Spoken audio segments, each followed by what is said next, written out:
Treasure Island by Robert Louis Stevenson. To the hesitating purchaser. If sailor tales to sailor tunes, storm and adventure, heat and cold, if schooners, islands, and maroons, and buccaneers and buried gold, and all the old romance retold, exactly in the ancient way, can please as me they pleased of old, the wiser youngsters of today, so be it, and fall on. If not, if studious youth no longer crave, his ancient appetites forgot, Kingston or Ballantyne the brave, or Cooper of the Wood and Wave, so be it also, and may I and all my pirates share the grave where these and their creations lie. To Lloyd Osbourne, an American gentleman, in accordance with whose classic taste the following narrative has been designed. It is now, in return for numerous delightful hours, and with the kindest wishes, dedicated by his affectionate friend, the author. Part 1. The Old Buccaneer. Chapter 1. At the Admiral Benbow. Squire Trelawney, Dr. Livesey, and the rest of these gentlemen, having asked me to write down the whole particulars about Treasure Island from the beginning to the end, keeping nothing back but the bearings of the island, and that only because there is still treasure not yet lifted, I take up my pen in the year of grace 17 and go back to the time when my father kept the Admiral Benbow Inn, and the brown old seaman with the sabre cut first took up his lodging under our roof. I remember him as if it were yesterday, as he came plodding to the inn door, his sea-chest following behind him in a hand-barrow. A tall, strong, heavy, nut-brown man, his tarry pigtail falling over the shoulders of his soiled blue coat, his hands ragged and scarred with dirty broken nails, and the sabre cut across one cheek, a dirty, livid white. I remember him looking round the cove and whistling to himself as he did so, and then breaking out in that old sea-song that he sang so often afterwards. 50 men on a dead man's chest, yo-ho-ho, and a bottle of rum, in the high old tottering voice that seemed to have been tuned and broken at the capstan bars.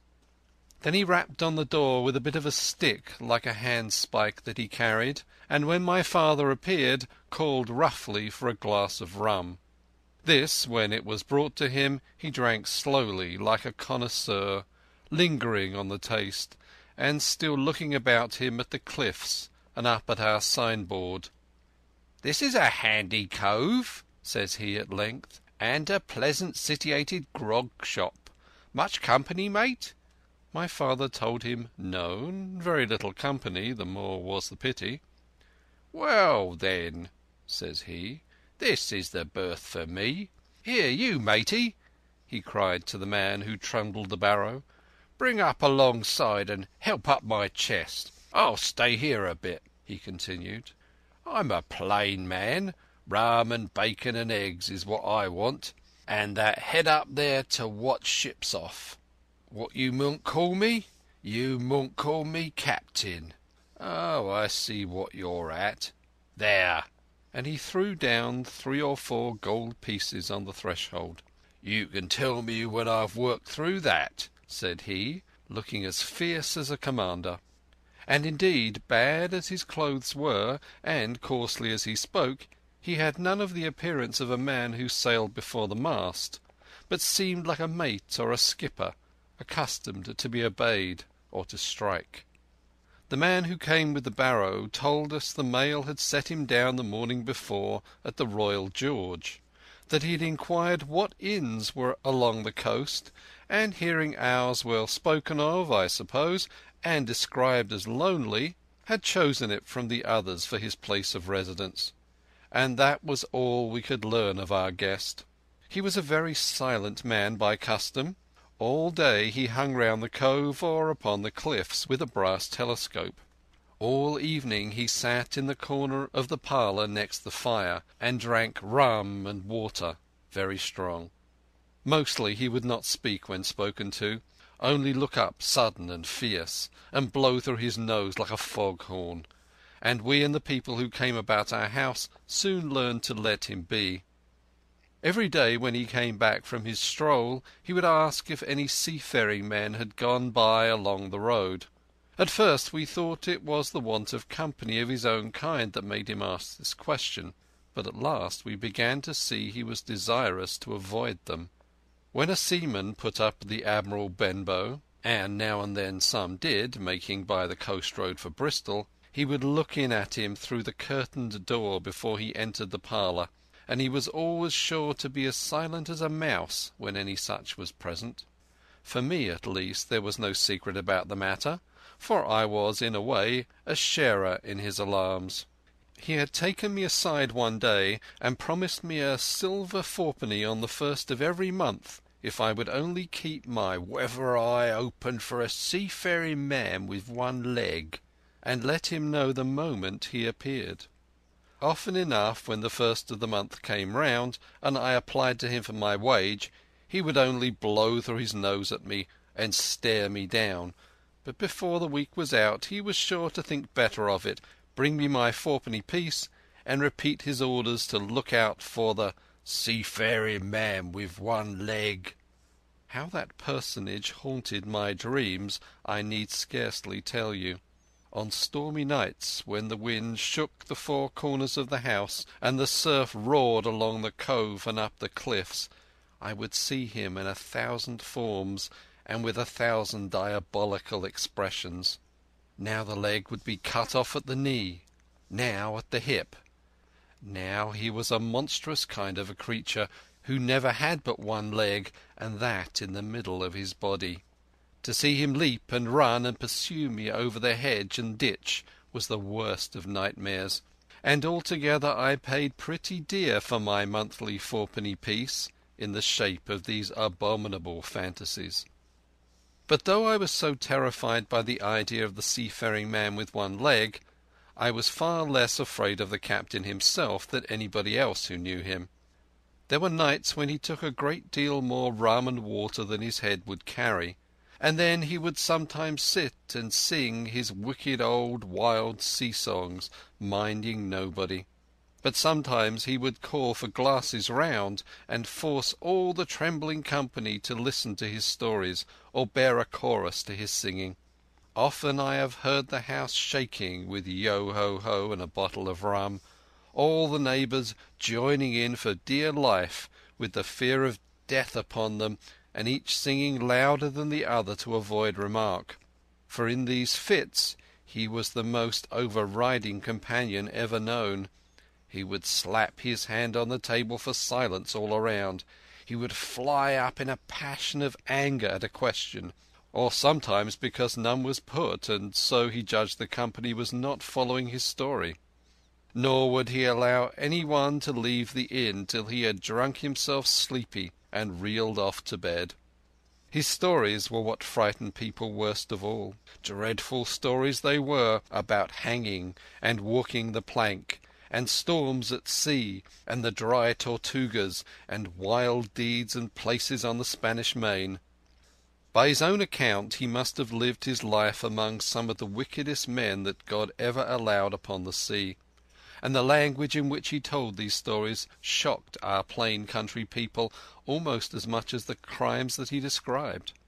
My father was always saying the inn would be ruined, for people would soon cease coming there to be tyrannized over and put down, and sent shivering to their beds. But I really believe his presence did us good. People were frightened at the time, but on looking back they rather liked it. It was a fine excitement in a quiet country life, and there was even a party of the younger men who pretended to admire him, calling him a true sea-dog and a real old salt, and such like names, and saying there was the sort of man that made England terrible at sea. In one way, indeed, he bade fair to ruin us, for he kept on staying week after week, and at last month after month, so that all the money had been long exhausted, and still my father never plucked up the heart to insist on having more. If ever he mentioned it, the captain blew through his nose so loudly that you might say that he roared, and stared my poor father out of the room. I have seen him wringing his hands after such a rebuff, and I am sure the annoyance and the terror he lived in must have greatly hastened his early and unhappy death. All the time he lived with us the captain made no change whatever in his dress but to buy some stockings from a hawker.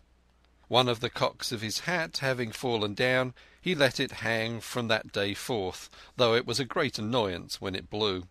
I remember the appearance of his coat, which he patched himself upstairs in his room, and which, before the end, was nothing but patches. He never wrote or received a letter, and he never spoke with any but the neighbours, and with these, for the most part, only when drunk on rum. The great sea-chest none of us had ever seen open. He was only once crossed, and that was toward the end, when my father was far gone in a decline that took him off. Dr. Livesey came late one afternoon to see the patient, took a bit of dinner from my mother, and went into the parlour to smoke a pipe until his horse should come down from the hamlet, for we had no stabling at the old Benbow.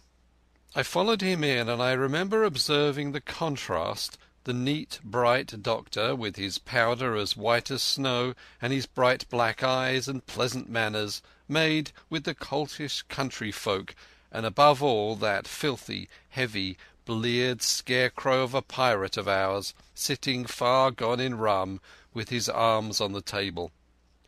Suddenly he, the captain that is, began to pipe his eternal song. 15 men on a dead man's chest, yo-ho-ho, and a bottle of rum.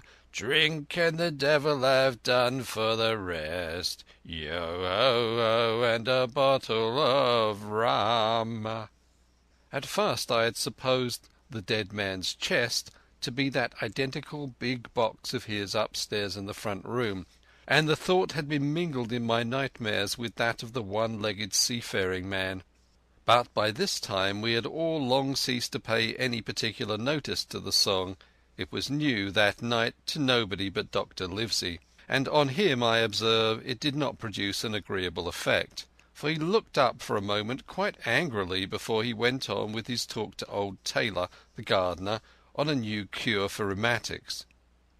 In the meantime the captain gradually brightened up at his own music, and at last flapped his hand upon the table before him in a way we all knew to mean silence.